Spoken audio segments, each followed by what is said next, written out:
Depuis plusieurs années, on voit émerger des jeux de plateforme basés sur une structure assez particulière. Ils sont basés sur des allers-retours dans une zone de jeu gargantuesque dans le but d'obtenir des améliorations conférant de nouvelles capacités et permettant d'aller un peu plus loin. On pense à la série Oli, à Guacamelee, Axiom Verge ou encore le cultissime Hollow Knight. Aucun de ces jeux n'aurait ressemblé à ça sur la série Metroid, série qui a plus d'une fois marqué et transformé le jeu vidéo, et qui pourtant n'a jamais connu un succès commercial flamboyant. Bonjour à tous, vous êtes dans les Amas Chroniques, et aujourd'hui on revient sur la première trilogie Metroid.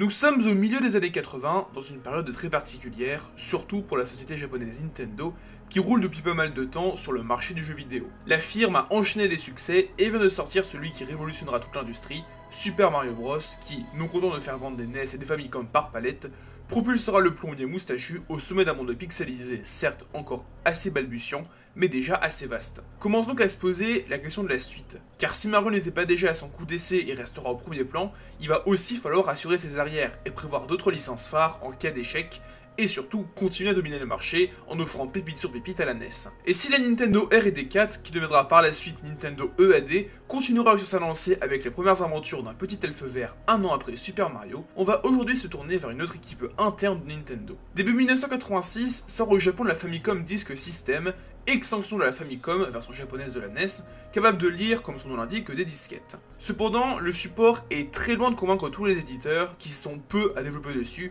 ce qui fatalement incitera peu de joueurs à se laisser tenter. Hiroshi Yamauchi, président visionnaire de Nintendo, tente alors ce qui peut s'apparenter à une tactique de la dernière chance. Sortir un jeu aussi ambitieux et révolutionnaire que Super Mario Bros et The Legend of Zelda sur Disk System, tâche qu'il confie à la Nintendo R&D 1, dirigée par Gunpei Yokoi, génie du jouet et du jeu tout court qui travaille alors chez Nintendo. Ainsi, deux rookies de cette Nintendo R&D 1, Hiroji Kiyotake et Hirofumi Matsuoka, s'attellent sur ordre de Yokoi sur ce fameux jeu. Les deux hommes ne sont pas à la base développeurs, et se concentrent donc sur les propositions qu'amènera leur futur projet. Et pour être le plus original, ils décident d'aller à l'exact inverse de ce qui est à l'époque les deux stars de Nintendo, Super Mario Bros et The Legend of Zelda. Mario a un aspect très cartoon, est très agile, glisse facilement et saute très haut, il est donc très maniable, là où Link ne saute pas, mais se déplace librement dans quelle direction. Ainsi, pour se différencier, le personnage principal de leur jeu sera donc plus lourd que Mario, il ira moins vite et sautera moins haut, tandis que contrairement à Link, il ne pourra pas se déplacer dans 4 directions,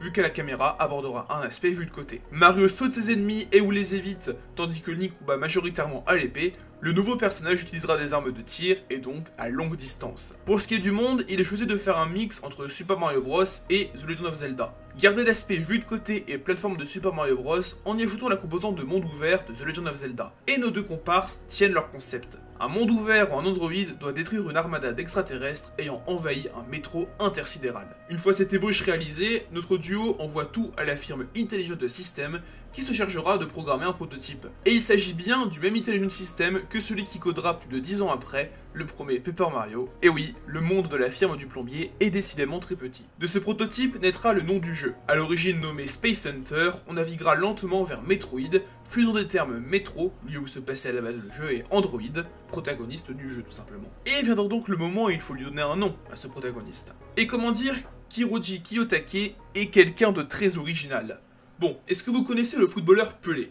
Véritable légende de son sport, vainqueur de 3 Coupes du Monde avec le Brésil en 1958, 1962 et 1970. Est-ce que vous connaissez le véritable nom de Pelé? C'est Edson Arantes do Nascimento. Sauf que Kiyotake pensait qu'il s'appelait Sams Arantes do Nascimento. Et à partir de ce terme, il a créé le nom de Samus Aran en tant que blingue interne à l'équipe de développement, en pensant que celui-ci allait évoluer et ne pas être présent dans le jeu final. Donc oui, maintenant, depuis plus de 30 ans, Samus est nommé d'après Pelé, un footballeur. C'est quand même très original quand on voit ce que fait Samus aujourd'hui. Et les origines farfelues de termes importants dans la série ne s'arrêtent pas là. SR388, planète planète ultra importante dans la série dans son global, planète d'où viennent les métroïdes, espèce parasite ayant entre-temps repris le nom de la série, est tirée d'une moto, celle de Kiyotake, la Yamaha SR400, qui possédait en réalité plus une cylindrée de 388 cm3 que de 400, et donc le reste appartient à l'histoire. Autre origine un peu plus controversée, celle du terme Mother Brain, qui sera accolé au boss final du premier Metroid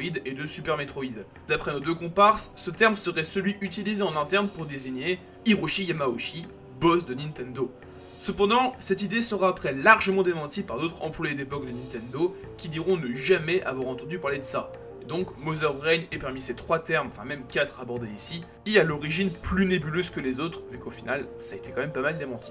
Et peut-être est-ce que vous vous demandez comment Kiyotake et Matsuoka, ces deux personnes à l'imagination assez débordante, ont eu l'idée de faire de Samus une femme, idée mine de rien plus que novatrice, à une époque où le jeu vidéo était exclusivement masculin. C'est simple, ils ont oublié.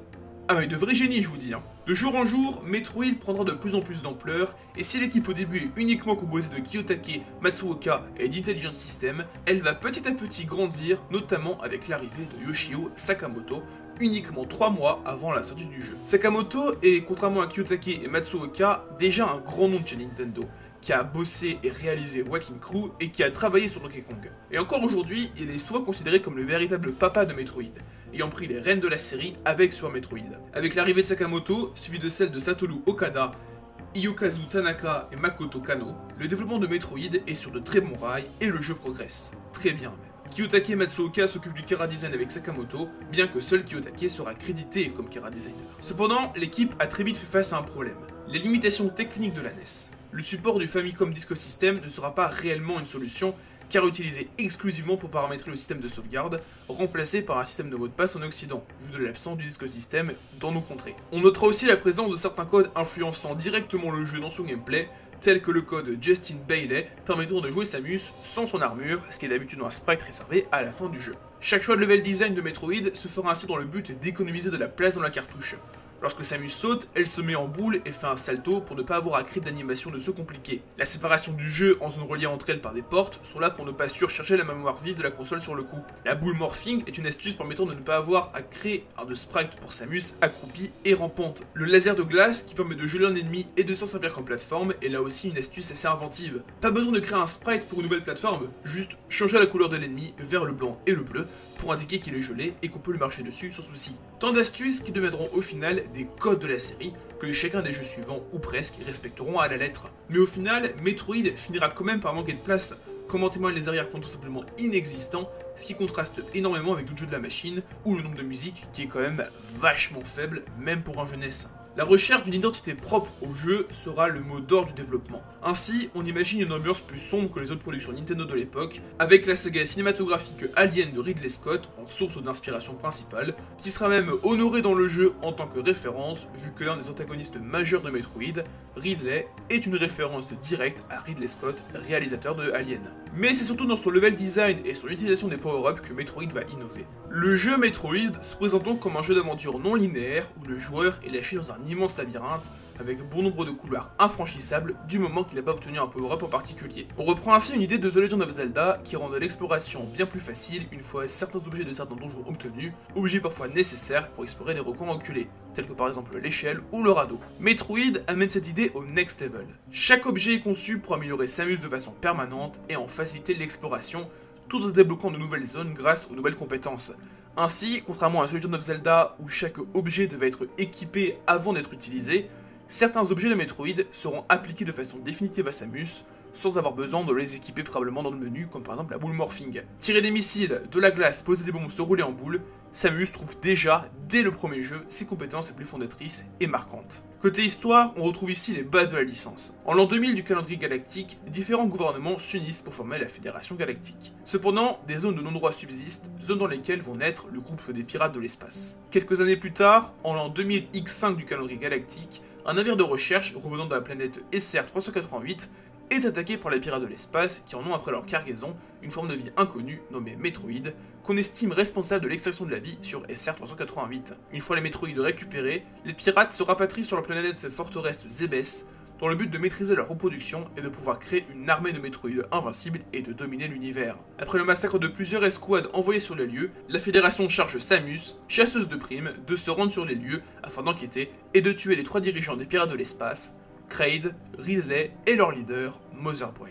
Et le jeu commence donc ici avec l'arrivée de Samus sur Zebes. Et suivant le temps que met le joueur à terminer le jeu, lors des crédits, Samus enlèvera plus ou moins de pièces d'armure pour d'un côté révéler qu'elle est une femme, voire pour les plus rapides, se mettre en bikini. Ce qui est très brillant, c'est que le jeu jouera avec cette ambiguïté. Ainsi, dans le manuel du jeu, qui était grosso modo là où les développeurs mettaient tout ce qui n'avait pas eu la place de mettre dans le jeu, ce qui était généralement beaucoup de choses, Samus est présenté comme un androïde de sexe masculin, et le pronom il sera utilisé durant tout le manuel pour décrire ce que doit faire Samus. La révélation de Samus en tant que protagoniste féminine est utilisée en tant que récompense, donnant envie de recommencer le jeu pour voir si on n'a pas raté des trucs, surtout que le jeu met volontairement en avant le temps qu'on a mis à le terminer, nous faisant implicitement comprendre que c'est lié à cette révélation. Metroid sortira donc le 6 août 1986 au Japon, puis en août 1987 aux USA et en 1988 dans le reste du monde. Il bénéficiera aussi, en plus de sa version NES, d'une version arcade, où il était possible de payer pour pouvoir jouer sur une période limitée. Il aura aussi bien évidemment droit à plusieurs rééditions. Une version Classic Series sur NES en 1992 aux USA dans une cartouche jaune, ce qui contraste avec le traditionnel gris des cartouches NES. Le jeu sera inclus sous forme de bonus dans Metroid Prime, débloquable si Metroid Fusion est relié au jeu GameCube via le câble Link, il ressortira dans le Game Famicom Mini sur GBA, et aura surtout droit à son remake Metroid Zero Mission, sorti en 2004, 18 ans après la sortie du jeu original. On pourrait aussi dénombrer ses nombreuses sorties sur les différentes consoles virtuelles de Nintendo, Wii en 2007, 3DS en 2012, Wii U en 2013, Nintendo Switch Online en 2018, ainsi qu'inclusion dans la NES Mini en 2016. Difficile de ne pas remarquer à quel point Metroid aura été impactant, tant pour sa licence, dont il pose naturellement les fondations, que pour Nintendo, pour qui il demeurera une licence importante, voire même que pour l'industrie du jeu vidéo dans sa globalité. Le jeu sera un succès confortable pour son éditeur, avec des ventes totales estimées à 2,73 millions d'exemplaires écoulés en 2004 par le CESA, organisme très important au Japon. Cependant, Metroid n'atteindra jamais le niveau de popularité d'un Super Mario Bros ou d'un Zelda, point qui va caractériser Metroid encore aujourd'hui. La série n'a jamais brillé par sa popularité commerciale, avec des ventes totales inférieures à 20 millions de ventes en 2012, et vu la faible actualité de Metroid, avec uniquement un remake sorti sur 3DS en 2017 et Dread il y a quelques mois, on doit aujourd'hui être autour de ce cap des 20 millions. Metroid sera surtout l'un des premiers jeux à avoir comme protagoniste principale une femme, ici Samus Aran, tout en utilisant énormément de codes de jeu de plateforme extrêmement novateurs à l'époque. Le changement radical du gameplay à chaque upgrade ou la division de jeu sous forme de labyrinthe et non sous forme de niveau. Et si Metroid n'est pas le premier jeu de plateforme à utiliser ce schéma, vu que Xanadu, sorti en 1985, l'utilisait cette structure, Metroid est indéniablement le jeu qui l'a popularisé. Et s'il est encore trop tôt pour parler de Metroidvania, en interne, un projet de nom de Metroid 2 va déjà commencer à émerger, et pas forcément par les têtes connues de la série.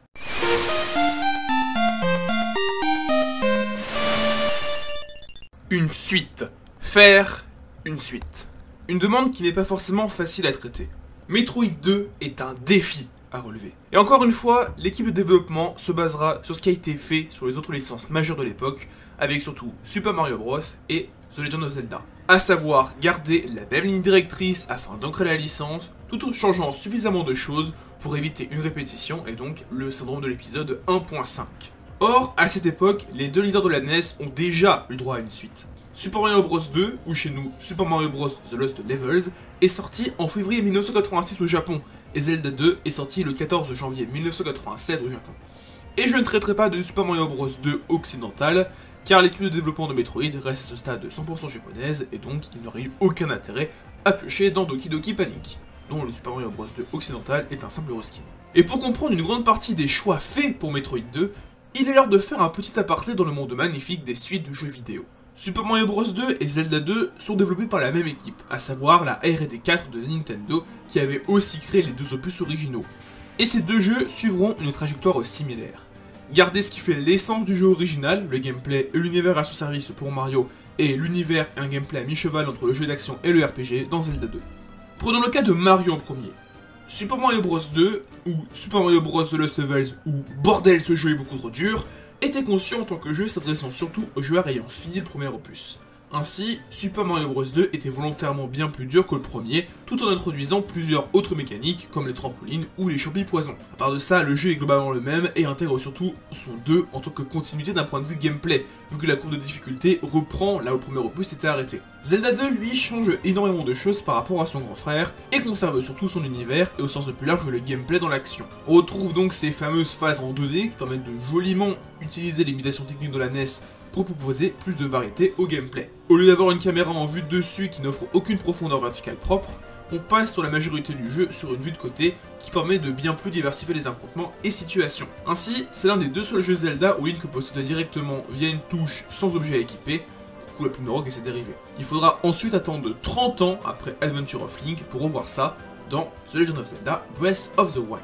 Le jeu introduit aussi des donjons à étages, là où dans Zelda 1, on trouvait quelques rares pièces uniques en sous-sol, pièces où étaient généralement cachés les objets des donjons. Ici, la caméra en vue de côté permet une simulation d'étage, vu qu'en vérité, on explore une carte plate, mais avec un angle différent que dans Zelda 1. Zelda 2 introduit également plusieurs autres éléments qui resteront ultra importants dans les jeux Zelda. C'est ainsi le premier jeu où on retrouve des villages qui enrichissent la boucle de gameplay Overworld donjon, avec ici 7 villages qui se grefferont à tout ça. Mais on retrouve aussi des objets et outils de gameplay qui sont aujourd'hui des standards de la série. C'est par exemple la première apparition de la jauge de magie qui sera présente dans l'intégralité des jeux sortis sur console de salon à partir de A Link to the Past, mais on peut aussi retrouver ce qu'on peut considérer comme des prototypes du bouclier miroir, via le sort bouclier qui reflète les attaques ennemies, ainsi que des bottes de Pégase, via le sort bot qui permet de marcher sur l'eau.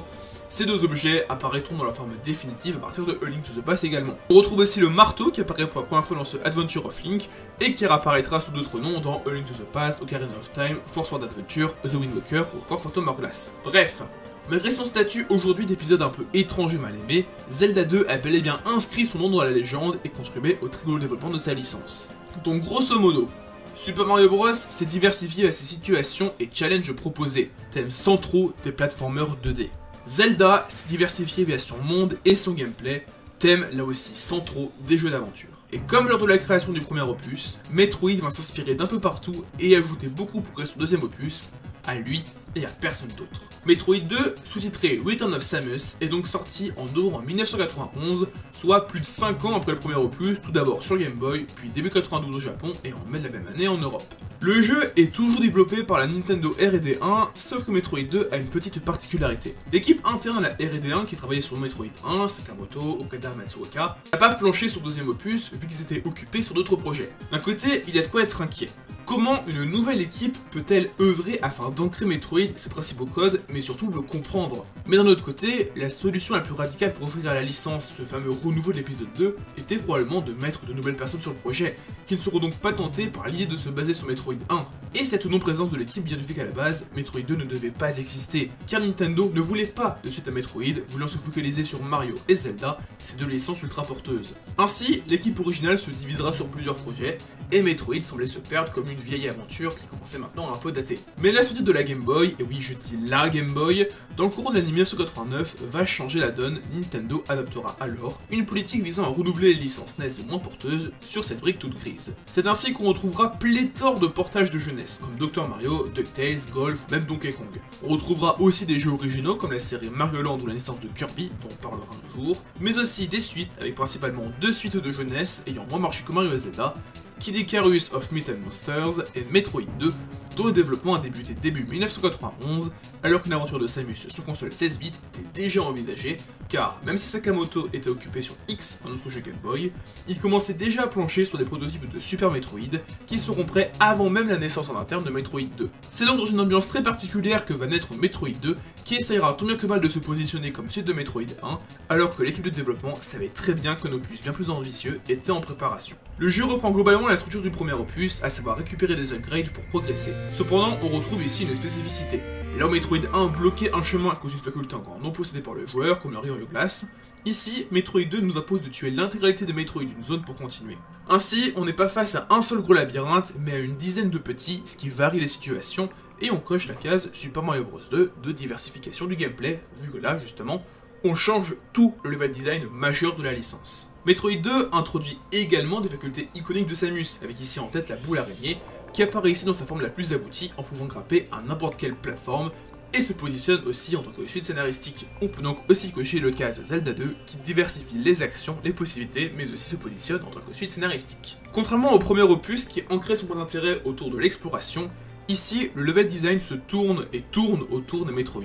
On en trouve 40 dans le jeu qu'il faut tuer un par un et qu'on pourra trouver en suivant leurs mues qui nous mèneront à eux, bien que le jeu s'amusera de temps en temps à nous surprendre en introduisant d'abord le Metroid via un jumpscare, puis sa mue après l'avoir tué. Cela donne ainsi une sensation de vie véritablement organique vu que tout n'est pas orchestré pour que le joueur se sente à l'aise. Et on comprend aussi que c'est l'une des touches majeures de Metroid 2 dans ses changements, c'est à quel point il va s'inventer une ambiance qui est propre. On ne commet plus une organisation malfaisante, on commet un génocide, d'une espèce certes ultra dangereuse, mais qui reste une espèce vivante. Et fatalement, ça crée un sentiment d'isolement bien plus grand que dans Metroid 1, car plus que d'être seul contre tous, ici, vous êtes seul sur tous les points. Vous êtes la seule personne douée d'une véritable conscience sur cette planète. Vous êtes la seule personne capable de compassion à être présente sur SR388, planète où se passe le jeu. Et ça, l'équipe de développement va l'utiliser pour l'amplifier, ce sentiment. Jamais un jeu Metroid n'aura donné plus l'impression d'être seul que Metroid 2. On voit ainsi tout au fil du jeu plusieurs ruines Chozo abandonnées, logique que cette espèce s'est éteinte sur SR388. On découvre aussi à quel point les Metroid ont dégradé l'écosystème de cette planète, mais à quel point il reste aussi une espèce vivante, via leurs différents stades d'évolution. Plus que jamais, Samus est seul, et vous l'êtes également. On faisait bien dans Metroid 1, ici on se consacre à exterminer une espèce qui agit par instinct de survie, volontairement. Et cette solitude trouve aussi un autre point d'accroche dans notre but en soi, d'un point de vue complètement amoral, on fait le mal. On extermine des êtres vivants, encore et encore, par volonté d'asseoir simplement sa supériorité. Et le point qui est très intéressant, c'est la toute dernière partie du jeu, la dernière zone, consacrée à l'unique combat contre la Reine Metroid. Ainsi, on est au plus profond de SR388, et on ne trouve aucun ennemi, rien. C'était déjà quelque chose d'assez présent avant où les ennemis disparaissaient petit à petit pour laisser leur place au Metroid. Mais là, on n'a rien et on comprend qu'on est arrivé au point de non-retour de la présence des Metroid sur SR88. Ils ont tellement ravagé la planète qu'ils ne sont plus que tout seuls.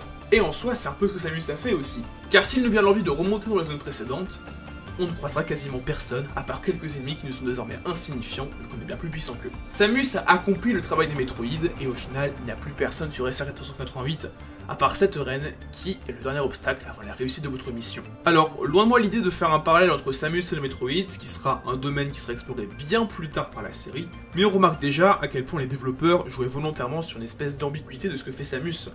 Car, au final, après avoir tué l'ignoble reine Metroid, qui a complètement dévasté l'écosystème, ça on l'a vu, on retrouve en remontant vers la surface un œuf.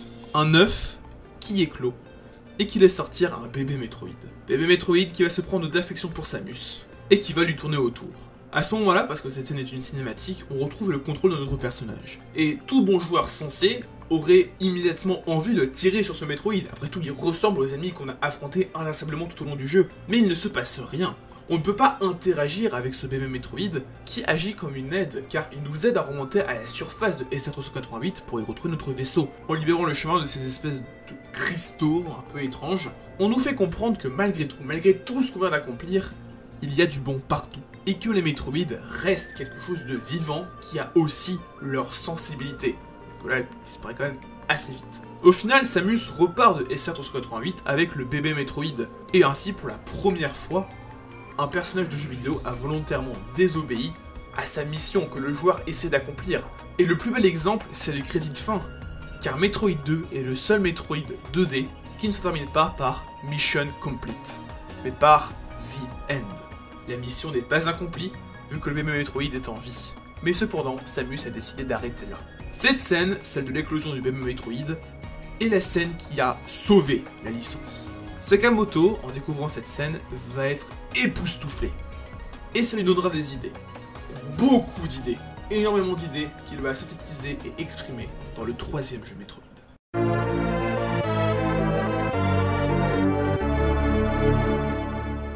Le dernier Metroid est en captivité.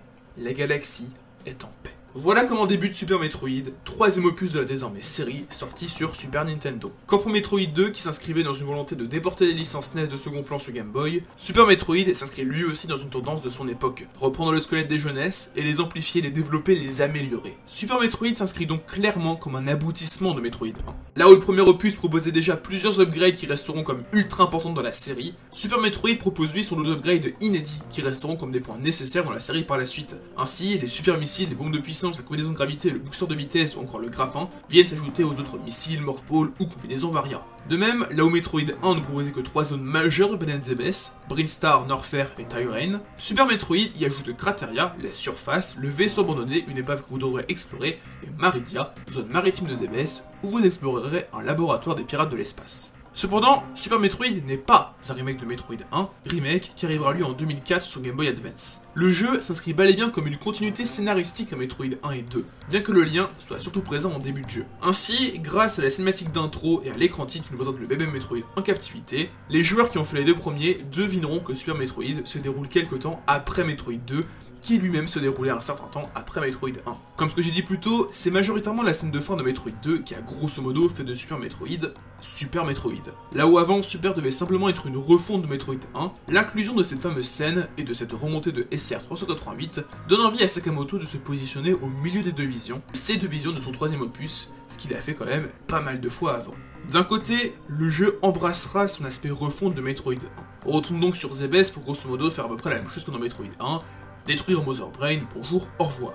De l'autre, Super Metroid assume aussi sa volonté d'être une suite à Metroid 2 en se basant justement sur cette quête du bébé Metroid et par envie d'approfondir ce côté maternel de Samus. Mais Super Metroid aurait aussi pu être autre chose, à savoir une fin pure et simple de la série. D'après Yoshio Sakamoto, Super Metroid est à la fois un remake à peine dissimulé du premier opus, une suite du deuxième opus et une relecture globale des tout premiers prototypes. Je voulais redonner vie à un ennemi déjà affronté, et ça ne pouvait pas se passer autre part que sur Zebes. La bataille entre Samus et Mother Brain allait prendre fin. Je voulais créer une fin à la série Metroid. Et honnêtement, lorsqu'on s'arrête uniquement à cette première trilogie, impossible de ne pas voir que cette première trilogie, justement, marche déjà très bien tout seul, et que le délai de 8 ans entre Super Metroid et Fusion est probablement dû au fait que, justement, Sakamoto ne voulait pas réouvrir Metroid. Côté gameplay, Super est là aussi une amélioration. Samus est ainsi bien plus fluide que dans les deux premiers opus. Son saut est un peu plus flottant, ce qui facilite les phases de plateforme. Elle se déplace également un peu plus vite, et le speed booster ne rentre pas en compte dans ce que je viens de dire. Et surtout, on peut enfin tirer accroupi et en diagonale. Bon, après la majorité des combats contre les ennemis restent vraiment brouillons, et certains ennemis ont énormément de vie, sans doute faire un rééquilibrage, dû au fait que l'arsenal de Samus s'est énormément enrichi d'un point de vue puissance lors du passage de Metroid 2 à Super Metroid. Cet arsenal inclut aussi de nouvelles manières de se déplacer, ce qui encore une fois enrichit le level design. Les deux ajouts majeurs sur ce point, c'est d'un côté le speed booster et de l'autre le rayon grappin, mais on retiendra surtout le premier, car l'utilisation du second reste un putain de calvaire, que ce soit dans Super Metroid ou dans n'importe quel autre Metroid 2D où il apparaît, Metroid Prime étant un peu l'exception qui confirme la règle. Mais le speed booster est donc bien plus intéressant. Il s'agit, comme son nom l'indique, d'un booster de vitesse qui rend Samus invulnérable et modifie énormément son inertie, ce qui est d'ailleurs la seule faculté capable de détruire ses blocs ornés d'une flèche. Cependant, il faut un petit moment de course avant de l'activer, ce qui peut rendre son utilisation assez occasionnelle. Sauf si on prend le fait qu'il est possible de charger le boost et de l'emmagasiner un court instant pour faire soit un saut extrêmement haut, l'utiliser en se retournant brutalement, ou sous forme de bull morphing pour passer dans des passages très étroits. Des techniques certes assez avancées, mais qui restent extrêmement utiles, surtout qu'elles vous sont enseignées directement dans le jeu, sous la forme d'animaux inoffensifs qui montreront comment faire. Sans aucun dialogue, le jeu utilise son environnement pour vous apprendre comment faire, ce qu'il fera très bien aussi pour vous montrer beaucoup d'autres choses, notamment l'arrivée de Ridley lorsqu'il en veut le Super Metroid, le bébé Metroid pardon. Super Metroid c'est autre chose. Super Metroid est grand, dans absolument tous les sens du terme. Le jeu est gargantuesque sur absolument tous les points. Contenu, taille de la carte, durée de vie qui peut avoisiner les 20 heures en performance à l'époque, ce qui est énorme pour un jeu de l'époque justement. A vrai dire, c'est compliqué de décrire à quel point Super Metroid excelle partout, car le plus gros point fort du jeu, c'est cette ambiance qu'il arrive à créer, qui n'est pas du tout la même que dans Metroid 2. On n'a pas l'impression de visiter des niveaux de jeux vidéo, mais un univers qui nous semble clair et cohérent, et on s'y croirait presque par moments. Surtout que le jeu use beaucoup d'une narration visuelle, comme ce que j'ai abordé avec ces fameux animaux tutos, avec très peu de dialogue qui viennent nous couper, voire même quasiment pas du tout. L'arrivée de Ridley pour le bébé Metroid, l'arrivée sur Zebes, les apparitions des différents boss, aucun dialogue, tout sauvé par l'aspect visuel, et on comprend immédiatement tant par leur design que par leur cri, que ces créatures si joliment designées et animées n'ont pas très envie de se poser dans un café pour discuter du dernier épisode de One Piece, si vous voyez ce que je veux dire. On pourrait aussi citer à quel point le level design du jeu est incroyablement bien pensé, bien qu'en soi, c'est plus un constat qu'on pourrait faire sur l'intégralité de la série. Le joueur avance vraiment à tâtons, sans être totalement perdu, puisque le nouveau passage, qui est désormais accessible grâce à notre nouvelle upgrade, n'est jamais très loin. Metroid, et la série en général, est un labyrinthe, oui, mais qui est au final plus une ligne droite déguisée en labyrinthe qu'un réel labyrinthe. Ce qui en fait toute sa force et ce qui explique pourquoi les jeux de la série ne suivant pas ce schéma, notamment ceux qui proposent plusieurs petits labyrinthes plutôt qu'un gros, comme Metroid 2 ou Metroid Prime 3, sont généralement moins appréciés. Car dès que quelque chose qu'on considérait comme acquis est absent, ça se remarque immédiatement. Et c'est Super Metroid qui est généralement considéré comme le plus poussant la formule Metroid le plus loin, tout en étant ce jeu dont énormément de jeux indés reprennent la philosophie old school du Metroidvania, mais qui passe incroyablement bien toujours aujourd'hui. L'exemple le plus notable est encore une fois l'incroyable Hollow Knight, qui reprend encore une fois donc cette formule de ligne droite un peu déguisée, avec un upgrade, plusieurs possibilités à explorer, dont la bonne n'est jamais très loin. Et oui, on en parlera d'Hollow Knight un jour. Ne vous inquiétez pas. Du coup là vous êtes probablement en train de vous dire, ok Mano d'accord, Super Metroid ça a l'air génial, très bien, mais ça a dû bien marcher quand même vu comment ça a l'air très bon. La série n'a pas l'air si impopulaire que ça. Bah oui, Super Metroid a bien marché, mais à l'échelle de sa série qui jusque-là n'avait jamais brillé par ses ventes. Mais encore une fois, le succès reste très majoritairement critique. Le jeu ayant une moyenne de 96,55% de critiques positives sur Game Ranking. Côté vente, s'il passera le million de ventes sur Super NES, il se vendra tout de même moins que le premier opus. C'est donc un peu plus de 1,42 million d'exemplaires qui seront écoulés sur Super Nintendo, chiffre qui grimpera à 2 millions mi-2009 grâce à des rééditions. Ce succès assez limité est expliqué par le site IGN par un mauvais timing. Super Metroid sort en 1994, période où les jeux 16 bits n'intéressent plus grand monde. Le jeu sort au Japon le 19 mars 1994, la PlayStation sortira le 3 décembre là-bas et la Saturn le 22 novembre. Fatalement, Super Metroid est sorti au mauvais endroit au mauvais moment. Est-ce qu'il aurait fallu retarder le jeu de 2 ans pour le sortir sur N64 ? Personne n'en saura rien, surtout que la licence Metroid allait, après Super Metroid, commencer une traversée du désert. La console de Nintendo qui succédera à la Super NES, la Nintendo 64, sortira aux alentours de 1996 dans le monde, pour finir par une sortie 98 en Europe. Cette console est la première de la firme au plombier qui n'a pas dominé le marché, qu'il sera cette fois dominé par la PlayStation, qui sera la première console qui passera le cap des 100 millions de ventes. Nintendo seront eux deuxième du marché, avec une console qui avoisinera les 38 millions de ventes, ce qui est quand même déjà très bien. Mais voilà, le problème se pose. Lorsque vous avez une console qui ne se vend pas très bien, est-ce que vous allez prendre des risques de sortir un nouvel opus d'une licence qui a jamais brillé? Ou plutôt, est-ce que vous préférez capitaliser sur les gros vendeurs qui eux au contraire peuvent venir des acheteurs? Nintendo a fait ce second choix, ce qui explique pourquoi on a vu énormément de jeux Mario sur 64. D'ailleurs c'est à partir de cette génération que Mario va commencer à faire un peu tout, des party games, du sport, tout ce que vous voulez, mais aussi 2 jeux Zelda qui seront unanimement reconnus comme étant parmi les meilleurs jeux de tous les temps. Metroid malheureusement, de par son succès bien trop d'estime, devra sauter cette génération et ne fera son retour que 8 ans après Super Metroid, car côté portable, la Game Boy restait certes encore et toujours, mais je suppose que la firme n'a pas vu l'intérêt de refaire un retour en arrière pour retourner sur Game Boy et en noir et blanc. Et c'est sur ces mots que je conclue la première partie de cette grosse rétrospective de la licence Metroid. Je vous donne rendez-vous probablement un jour, comme pour One Piece et JoJo's, pour la suite de cette aventure, où on ira explorer le retour de Metroid avec les 2 derniers épisodes en 2D, gros pixels de la licence, Metroid Fusion et Metroid Zero Mission. A très bientôt et merci de votre visionnage, pensez à vous abonner, à partager tout ça. Amano, out.